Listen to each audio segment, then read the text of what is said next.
What is up, and welcome back to another episode of Blood and Beer, the show where we talk blood sport and we drink beer. I'm your host, Matt, and as always, we got some MMA to talk. Really, that's all we're talking today as the year winds down. The events start to kind of falter off. We just had our last UFC event until January 14th, so almost a month off. And then there's one more major promotion putting on a card before the end of the year, and that's going to be Bellator versus Ryzen. But we'll get into that next week. Because it's not till December 31st. Today, though, we're throwing it back. Not a new beer, but we're trying out Land Grant again, the Lemon Glow. It's a hazy pale ale, and it's something yummy from what I remember.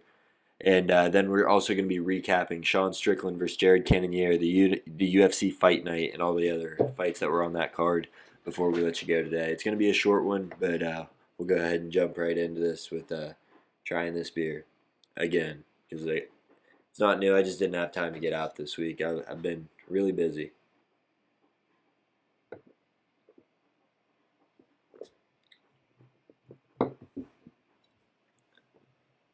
Yeah, that's really good.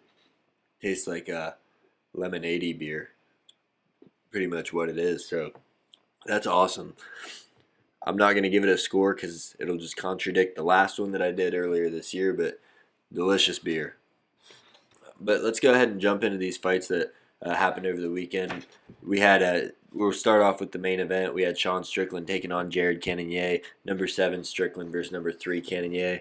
And this fight was really, really a close fight the entire way you look at it. They were striking the whole time. Strickland was using his jab really well and putting together combos. Not a lot of power on him, but working volume, and he was doing a lot of head hunting. Cannonier was walking him down, which you don't see a lot in Sean Strickland fights. Normally he's the one walking his opponents down. Then he was landing some really heavy shots on Strickland when he'd get in and land headshots. He also worked the body really well and landed about 25 or 27, I think, leg kicks. So he mixed it up. Strickland was only landing headshots. I think he threw one leg kick throughout the whole fight. At the end of the 5 rounds, though, the judges saw it as a split decision. So Cannonier gets the split decision victory, and it could have gone either way. Across the judges' scorecards, there was not one single round that all 3 judges agreed who won. It was that close because every round, both guys did a lot of action, did a lot of work. You know, they were striking. It wasn't like they were sitting waiting. It was just they both did about the exact same amount of damage. It was a close fight. It was a good technical affair, I'd say, but not the most exciting fight on the card. And then in the co-main event, we had Armin Tsarukyan. He took on Damir Ismagulov, and he got a unanimous decision. Tsarukyan did. He was very dominant all 3 rounds. He's coming off a loss over Mathieu Gamrot, so he's looking to, after this victory, he's trying to fight a top 5 fighter like Charles Oliveira or Beneil Dariush. Those are the 2 guys that he called out after he got that victory. For both those guys, Tsarukyan's ranked number 9. I don't see this being a beneficial fight for either guy. Dariush has been fighting down a ton of fights in a row now. I mean, he's just been running through the competition, and they won't give him a title fight. That's what he deserves next because he's on, I think, an 8-fight win streak. He's beat Tony Ferguson. He beat Mathieu Gamrot. I can't remember who he fought in his fight before Gamrot, but, I mean, he's just been running through it. He's a beast, Dariush is. And for Oliveira, he just lost his belt, so he's the number 1 contender. He's not going to fight Makhachev next, but he's the number 1 guy next to Makhachev in that division at 155. So I don't think he's getting either of those fights, but he should be fighting up now that he took a fight down against Gamrot. He lost. He took a fight down against Ismagulov, and he gets a dominant victory. And I think the guy's only 24, so he's a stud. He's someone to look out for.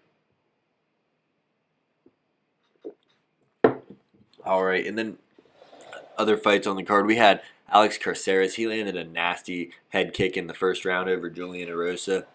The way he landed it, he lunged in with a punch, and the same side that he threw the punch, he waited about half a second, and then he launches the kick up right after he pulls the punch back. Cracks over Rose's guard, drops him, jumps on him with a little bit of ground and pound, but the ref stops it. He knew he was done.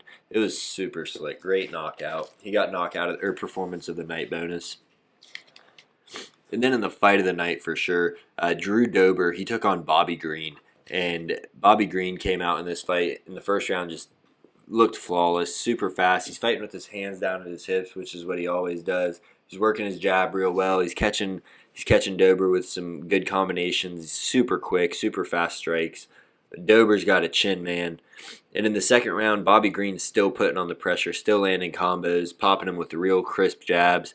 And Dober, he's just walking through it, walking him down. They get up against the cage, and they're both striking, swinging real hard. Dober lands a monster left hook, drops Bobby Green, knocks him out. So he gets the second round knockout, Drew Dober does.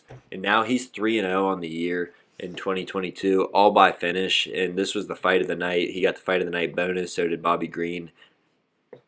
Dober is kind of like a poor man's Michael Chandler. He's just there to bang. I mean, he's trying to crack into the top of the division, but he says that he's here for fun fights, and that's what he's been delivering lately.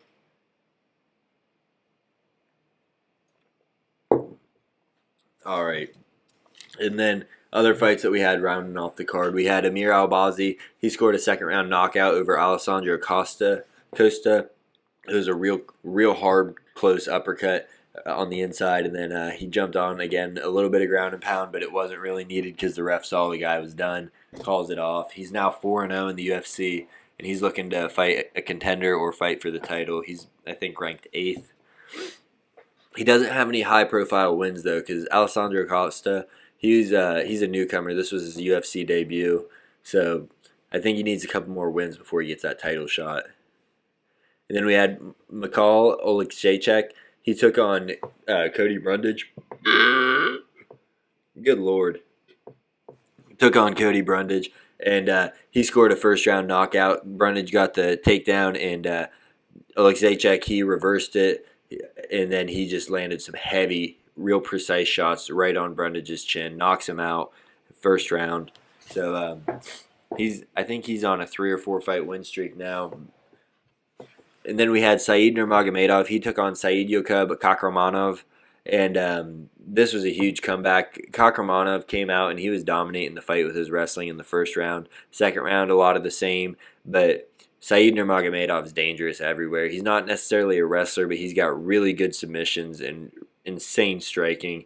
So while Kakramanov was working the ground game, Said Nurmagomedov locks in a guillotine, gets a submission in the second round. I think he's still undefeated in the UFC, and this dude's a problem, man. He's a great striker, and he's not the best wrestler, but his response to wrestling is just choking you. He's got real long limbs for the 135 division, and he knows how to use them when they're in that grappling exchange. So Said Nurmagomedov, dude, he's a problem. He's not getting those big names to fight yet. And then finally we had Rafa Garcia versus Mahachete. This fight was also super fun. In round 1, Mahachete, he's using his range, and I think it was round 1, he gets a nasty cut on Rafa Garcia right on the side of his head. I mean, this thing was deep, and Garcia was just gushing blood. It was a gash.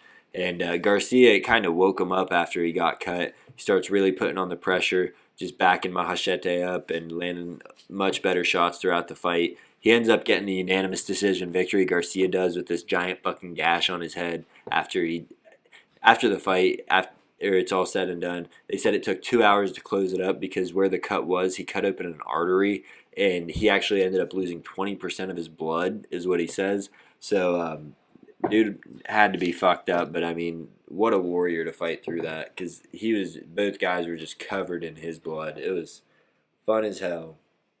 And then we also saw Matthew Semmelsberger. He got a unanimous decision over Jake Matthews.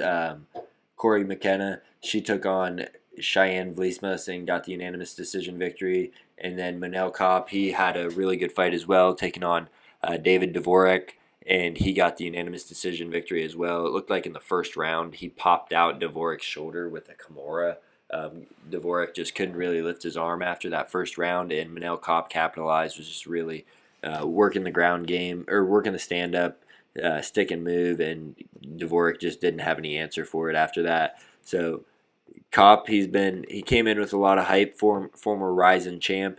Now he's fighting in the UFC, and he's trying to move into that top 10 or trying to fight some higher level contenders. I think he's ranked 12th right now.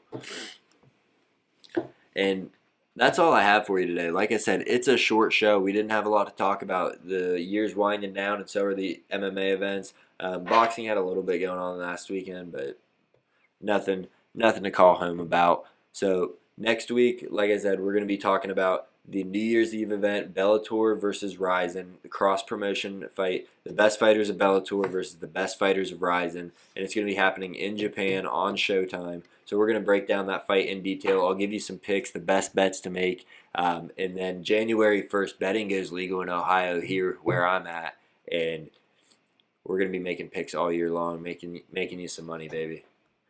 Thanks for tuning in.